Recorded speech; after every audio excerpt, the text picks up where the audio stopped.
오늘 우리에게 주신 하나님 말씀은 여호수아 3장 7절부터 13절까지 말씀입니다.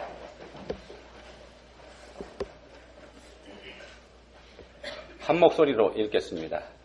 여호와께서 여호수아에게 이르시되 내가 오늘부터 시작하여 너를 온 이스라엘의 목전에서 크게 하여 내가 모세와 함께 있었던 것 같이 너와 함께 있는 것을 그들이 알게 하리라. 너는 언약궤를 맨 제사장들에게 명령하여 이르기를 너희가 요단 물가에 이르거든 요단에 들어서라 하라. 여호수아가 이스라엘 자손에게 이르되 이리 와서 너희의 하나님 여호와의 말씀을 들으라 하고 또 말하되 살아계신 하나님이 너희 가운데에 계시사 가나안 족속과 헷 족속과 히위 족속과 브리스 족속과 기르가스 족속과 아모리 족속과 여부스 족속을 너희 앞에서 반드시 쫓아내실 줄을 이것으로 너희가 알리라. 보라, 온 땅에 주의 언약궤가 너희 앞에서 요단을 건너가나니 이제 이스라엘 지파 중에서 각 지파에 한 사람씩 12명을 택하라. 온 땅에 주 여호와의 궤를 맨 제사장들의 발바닥이 요단물을 밟고 멈추면 요단물 곧 위에서부터 흘러내리던 물이 끊어지고 한 곳에 쌓여 서리라. 아멘. 이집트의 노예였던 이스라엘 사람들, 이 홍해 바다를 건너는 경험을 통해서 자신들이 이제 노예에서 해방되었다는 확실한 증거를 보게 됐죠. 홍해 바다를 건너면서 그거 확인했습니다. 이제 그로부터 40년이 지났을 때 이제 그 이스라엘 사람들은 약속의 땅인 가나안으로 들어가기 위해서 여리고성이 건너다 보이는 요단강가에 지금 있습니다. 이제 요단강만 건너면 하나님께서 약속하신 땅에 들어가게 됩니다. 이제 그들 앞을 요단강이 가로막고 있습니다. 그렇지만 하나님께서 그 요단강물을 이제 멈춰 세우실 겁니다. 이스라엘 사람들은 요단강을 걸어서 건너게 됩니다. 홍해바다가 갈라지는 기적에 이어서 흐르는 강물이 멈춰서는 또 다른 기적을 이들이 경험하게 되는 그런 순간에 지금 있습니다. 여러분 한번 생각해 보십시오.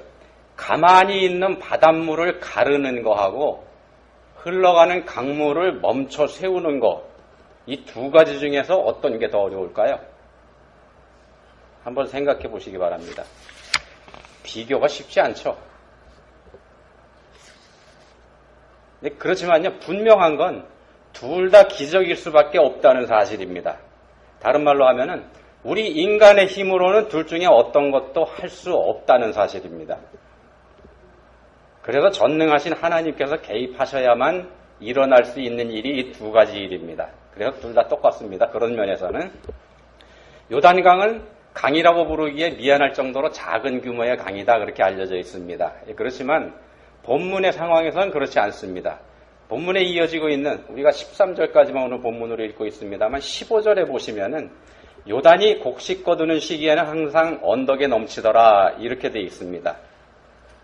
곡식 거두는 시기에는 항상 언덕에 넘치더라. 이때가 바로 그 곡식 거두는 시기입니다. 1년 중에 요단강의 수위가 가장 높을 때라는 말씀입니다. 우리가 사용하는 달력으로는 4월, 5월경에 해당이 되는 그런 때인데요. 이때는 이스라엘 지역에 비가 많이 내리는 우기입니다. 그리고 봄철이기 때문에 저 북쪽에 있는 높은 헐몬산에서 눈이 녹아내리는 그런 때이기도 합니다. 그래서 갈릴리 호수도 이때쯤 되면은 물이 가장 많이 차는 그런 때가 됩니다. 요단강도 만만치 않은 강이 된다는 말씀입니다. 당연히 물살도 빨라질 수밖에 없습니다. 그런 때입니다. 강을 건너야 한다면은 수위가 낮은 때, 그럴 때로 골라서 건너는 것, 그게 상식이지 않겠습니까? 근데 하나님께서는 굳이 1년 중에 수위가 가장 높은 때, 다시 말씀드리면은요, 강을 건너기에 가장 위험한 때에 요단강을 건너가라 이렇게 말씀하고 계시는 겁니다. 여기에 뭔가 하나님의 뜻이 있을 거라는 거 우리가 쉽게 짐작해 볼 수 있지 않겠습니까? 그게 뭐냐 하면은요, 하나님을 알게 하시려는 겁니다. 하나님을 알게 하시려는 거. 오늘 말씀의 제목을 제가 알게 하리라 이렇게 정했는데 본문 7절에 이 말씀이 있습니다. 이 요단강을 건너는 일을 통해서 하나님께서 여호수아와 함께 하신다는 걸 이스라엘 사람들이 알게 하겠다. 이 말씀을 여기서 합니다. 그리고 10절에도 이 말씀이 한 번 더 나오는데 여기서는 강 건너편 땅에 지금 살고 있는 7족속, 가나안 7족속을 쫓아내 주실 거라는 사실을 알게 하려는 목적도 있다. 이렇게 말씀합니다. 흐르는 강물을 멈춰 세우는 목적은 알게 하려는 데 있습니다. 하나님께서 여호수아와 함께 하신다는 사실, 그리고 하나님께서 가나안 땅의 이방인들을 쫓아내 주실 것이라는 사실, 이거 알게 하려는 게 목적입니다. 그러니까 너희 이스라엘 사람들은 이 여호수아를 믿고 그를 따라서 요단강을 건너가라. 이 말씀을 하시는 겁니다. 그래서 가장 어려운 시기를 골라서 강을 건너게 하시는 겁니다. 근데 하나님께서 왜 알게 하셔야 할까? 왜 하나님께서 그걸 이스라엘 사람들이 알게 하셔야 할까? 이렇게 하지 않으시면 사람들이 하나님을 알지 못할까? 이 사람들은 이스라엘 사람들이지 않습니까? 하나님의 백성들 이렇게 불리는 사람들입니다. 그런데도 하나님께서 이 사람들한테 알게 하겠다 그러십니다. 맞습니다. 이 사람들이 알지 못하기 때문에 그럽니다. 하나님의 백성이라고 불리는 이스라엘 사람들이지만 사실은 하나님을 바로 알지 못하기 때문에 하나님께서 이렇게 하시는 겁니다. 이런 기적을 통해서 하나님을 바로 알게 하시려는 게 기적의 목적입니다. 또 더불어서요.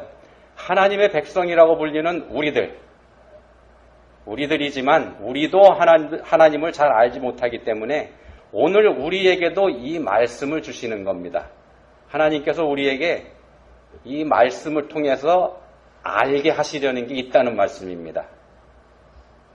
우리에게, 나에게 뭘 알게 하고 싶으신지 그거 오늘 말씀 중에서 한번 찾으시기 바랍니다. 홍해바다가 갈라질 때 하나님께서 모세에게 명령하셨습니다. 바다 위로 손을 내밀으라. 출애굽기 14장 16절에 나오는 말씀입니다. 그리고 모세가 그 말씀에 순종해서 바다를 향해서 손을 내밀었을 때 바다가 갈라지는 기적이 일어납니다. 그리고 본문에서는요. 언약궤를 맨 제사장들에게 요단강에 발을 들여놓으라 이렇게 말씀을 합니다. 그리고 제사장들이 그 말씀에 순종해서 강물에 발을 집어넣었을 때 흐르던 강물이 멈춰서는 기적이 일어납니다. 그럼 이거 한번 상상해 보십시오. 하나님께서 왜 굳이 모세에게 손을 내밀으라고 하셨을까? 또 왜 제사장들에게 흐르는 요단강에 발을 들여놓으라고 하셨을까? 그리고 왜 그들이 그렇게 순종했을 때에야 비로소 기적이 일어나게 하셨을까? 알게 하시려는 게 목적입니다. 알게 하시려는 것. 이게 목적입니다. 하나님께서 먼저 말씀하셨고 그리고 그 말씀대로 이루어졌다는 사실을 목격한다면 그 일을 하나님께서 하셨다는 사실, 이거 사람들이 다 알게 될 거 아니겠습니까? 모세가 손을 내미는 모습, 이건 멀리 있는 사람들도 다 볼 수 있습니다. 그리고 그때 바다가 갈라졌다는 사실, 이거 모세를 보고 있는 사람들이 다 알게 됩니다. 언약궤를 메고 있는 제사장들이 흐르는 강물에 발을 담그는 모습, 그리고 그때에 흐르던 강물이 멈춰서는 장면, 이거 역시 멀리서 바라보고 있는 이스라엘 사람들도 다 볼 수 있다는 겁니다. 그렇지 않습니까? 소리야 멀리 못 가지만 보는 건 멀리서도 볼 수 있습니다. 그걸 보고 있는 사람들이 다 알게 될 겁니다. 이 일은 하나님께서 하신다는 사실을 말입니다. 자, 그렇다 그러면 그렇게 알게 하려는 하나님의 목적을 이루기 위해서 우리가 해야 될 일은 말씀에 순종하는 일이라는 거, 우리가 어렵지 않게 알게 됩니다. 만약 하나님께서 명령하셨는데도 모세가 손을 내밀지 않았더라면 홍해바다 갈라지지 않았을 겁니다. 또 도도히 흐르고 있는 강물에 겁을 집어먹은 제사장들이 강물에 발을 담그지 않았더라면 요단 강물이 멈춰서는 기적도 일어나지 않았을 겁니다. 그렇지 않겠습니까? 하나님께서는 사람들의 순종을 통해서 일을 이루어 가시는 겁니다. 그것으로 하나님께서 그 일을 하셨다는 걸 알게 하시려는 거죠. 그게 하나님께서 사람들을 들어 쓰시는 이유입니다.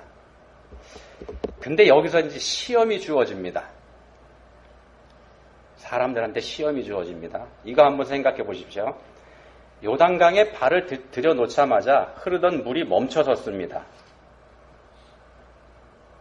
그리고 위에서부터 계속 흘러내려오는 물이 멈춰선 물 위에 차곡차곡 쌓여 올라갑니다.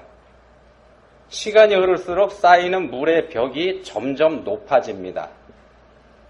그렇게 벽이 점점 높아지는 그때에 언약궤를 맨 제사장들은 요단강의 한가운데 서 있습니다. 한가운데라 그러면은 강의 가장 낮은 곳입니다. 제사장들의 마음이 이때 어땠을까요? 두렵지 않았겠습니까? 강의 가장 깊은 맨 밑바닥에 내려가 서 있는데 물의 높이는 점점점 올라갑니다. 그렇게 얼마나 서 있었을까요? 이 사람들이. 학자들은 대략 200만으로 추산하는 어린아이와 어른들, 이 사람들 다 합쳐서 이스라엘 사람들 모두가 강을 건너려면 이 사람들이 쫙 퍼져서 한 4km 넓이로 2.5마일 정도 됩니다. 그렇게 쫙 퍼져서 강을 건너간다고 하더라도 적어도 반나절은 좋게 걸렸을 거다, 이렇게 계산을 합니다. 물이 점점 쌓이는 걸 보면서 반나절 동안이나 그 깊은 강바닥에 서 있어야 한다는 거, 이거 말처럼 쉬운 일 아니지 않습니까? 한번 상상해 보십시오. 이 겁을 먹은 제사장들이 그래서 중간에 포기했더라면 무슨 일이 벌어졌을까요? 그리고 만약 그런 일이 실제로 벌어졌더라면, 겁이 나서 중간에 궤를 메고 바깥으로 나갔다고 하면, 그런 일이 벌어졌다고 하면은 사고가 나겠죠? 그럼 사람들은 누구 탓을 할까요? 하나님 원망하지 않겠습니까? 결국은 하나님 원망하게 됩니다. 우리 믿음 생활이라는 게 바로 이렇습니다. 믿음이 없어서 포기해버린 일, 우리가 믿음이 없어서 포기해버린 일로 우리는 하나님을 원망합니다. 어떤 경우에는요, 아예 요단강에 발을 들여놓지도 않고서 내 앞에 요단강 만들어 놓으신 하나님 원망하기도 합니다. 그게 우리의 믿음입니다. 예를 들면 이런 겁니다. 우리 학생들 예를 들어보면은요, 지금 어려운 공부하고 있습니다. 어려운 공부하고 있습니다. 우리가 다 알고 있습니다. 학교에서 주는 과제가 만만치 않죠. 잠도 제대로 자지 못합니다. 옆에서 보기에도 좀 안타깝죠. 그렇다고 해서 그게 두려워서 포기해버린다면, 아니면은요, 그런 소문을 듣고 그게 겁이 나서 아예 이 학교에 들어오는 거를 포기해버린다면, 그리고서 하나님만 원망한다면, 그럼 어떻게 되겠습니까? 약속의 땅은 남의 것이 돼버리지 않겠습니까? 우리 어른들 예를 들어보면은요, 비즈니스 하는 거 힘들죠. 비즈니스가 힘들어서 중도에 포기해버리거나, 아니면 힘든 걸 너무 잘하니까 아예 시작도 하지 않는다고 가정을 하면은요, 그리고 나서 나한테 돈을 주지 않으시는 하나님 원망한다 그러면 이거 말이 안 되지 않습니까? 하나님께서 내게 주려고 예비해 두셨던 거, 비즈니스 같은 경우에는 돈입니다. 하나님께서 손에 딱 들고 주시려고 했던 거 어떻게 되겠습니까? 결국 남의 거 돼버리지 않겠습니까? 하나님께서는 우리와 함께 하시면서 우리를 돕고 계시는 분이라는 사실, 이거 우리가 알기를 원하십니다. 그리고 우리가 그걸 알게 하시려고 우리의 참여를 요구하십니다. 그 참여가 우리가 쉽게 얘기하는 순종이라는 겁니다. 이게 하나님께서 함께 하신다는 말씀을 믿고 따르는 순종, 그겁니다. 하나님께서 우리에게 원하시는 게 그겁니다. 믿음의 순종이 없이는 우리에게 약속의 땅도 없다는 말씀입니다. 남의 것이 돼버립니다. 우리가 하는 기도도 역시 마찬가지입니다. 에스겔 36장 37절에 이런 말씀이 있습니다. 에스겔 36장 37절입니다. 외우기 쉽죠? 이렇게 말씀합니다. 그래도 이스라엘 족속이 이같이 자기들에게 이루어주기를 내게 구하여야 할지라. 다시 한번 읽어드리겠습니다. 그래도 이 무슨 말씀이냐면 앞에서 이스라엘 사람들한테 이제 복을 주시겠다고 하나님께서 약속을 잔뜩 하셨습니다. 약속을 하셨습니다. 그래도 그렇게 약속을 했어도 이스라엘 족속이 이같이 자기들에게 이루어 주기를 내게 구하여야 할지라. 우리에게 주려고 손에 들고 계시는 것일지라도 우리가 하나님께 구하지 않으면 주시지 않겠다는 뜻입니다. 왜냐하면요, 하나님께 구한다는 것이 곧 하나님을 알고 그분을 인정해 드리는 것이기 때문에 그렇습니다. 에스겔서 지금 말씀드렸는데 요즘 수요일 저녁 예배에 에스겔서 우리가 공부하고 있습니다. 근데 에스겔서를 포함한 구약에 나와 있는 선지서, 이 선지서에서 하나님께서 수도 없이 반복하시는 말씀이 있습니다. 그게 뭐냐면요, 내가 여호와 하나님인 줄 너희가 알게 되리라. 이 말씀 수도 없이 반복을 하십니다. 하나님께서 사람들에게 복을 주시는 이유도, 또 사람들에게 벌을 내리시는 이유도 모두 그걸 주관하는 분이 하나님이시라는 사실을 알게 하려는데 그 목적이 있습니다. 하나님을 인정해 드리는 게 하나님께 복 받는 비결이라는 말도 됩니다. 하나님을 알아드리면은요. 하나님을 인정해 드리려면 당연히 우리가 하나님이 어떤 분이신지 알아야 됩니다. 알아야 되고 그 하나님을 믿어야 됩니다. 그러지 않겠습니까? 이번에는요, 하나님께서 정말로 우리에게 알게 하고 싶어 하시는 게 뭔지, 정말로 본문을 통해서 우리에게 알게 하고 싶어 하시는 게 뭔지, 그거 한번 보겠습니다. 조금 더 깊이 생각해 보겠습니다. 본문 7절에서는요, 하나님께서 여호수아와 함께 하시는 걸 알게 하시려는 게 기적을 일으키는 목적이다. 이렇게 말씀했습니다. 여호수아 개인을 높이는 게 목적입니다.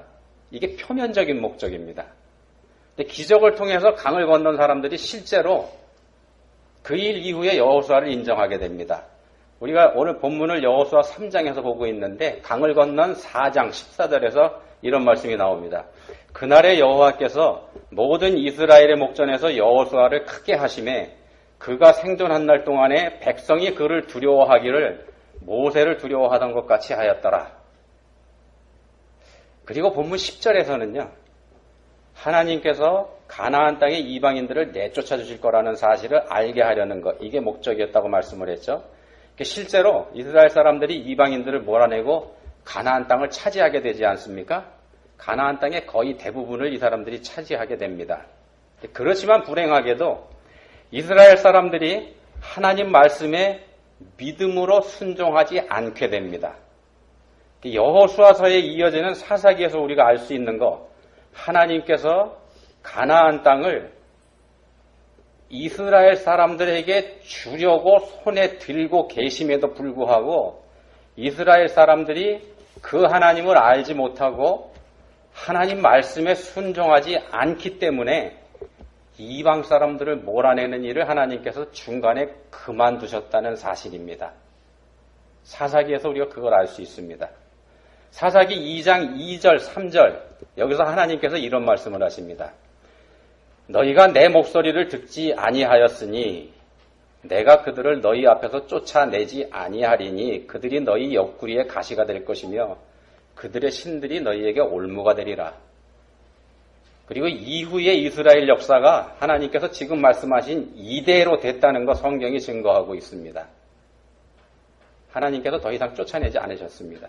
하나님께서는 하나님의 백성들이 하나님을 바로 알기를 원하십니다.